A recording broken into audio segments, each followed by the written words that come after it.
عالیہ ایک نیک دل اور محنتی لڑکی تھی۔ بچپن میں اس کی ماں کا سایہ چھن گیا اور والد نے دوسری شادی کر لی۔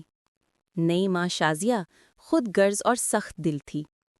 شازیہ اپنی بیٹیوں کے لیے صرف خوبصورتی اور راحت دیکھتی اور عالیہ پر ہر وقت طعنے دیتی۔ تم کچھ نہیں کر سکتی۔ اگر تم ہمارے گھر کی نہیں بنو گی تو تمہاری کوئی قیمت نہیں۔ لیکن عالیہ نے صبر کیا۔ وہ کھانا بناتی، صفائی کرتی، شازیہ کی خدمت کرتی اور کبھی شکایت نہیں کی۔ وقت گزرا، شازیہ بیمار ہو گئی اور اس کے بچے اپنی دنیا میں مصروف ہو گئے۔ عالیہ نے دن رات خدمت جاری رکھی اور گھر سنبھالا۔ آخر کار عالیہ کامیاب اور باوقار خاتون بن گئی۔ شازیہ اور بچے شرمندہ ہو گئے کہ عالیہ نے ظلم اور طعنے کے باوجود سب کا دل جیت لیا۔ عالیہ نے سب کے سامنے کہا، بیٹیاں کبھی بوجھ نہیں ہوتی بلکہ گھر کا اصل فخر ہوتی ہیں۔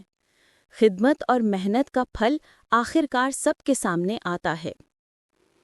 ظلم اور طعنے برداشت کرنا مشکل ہے، مگر صبر، خدمت اور محنت سے کامیابی حاصل کی جا سکتی ہے۔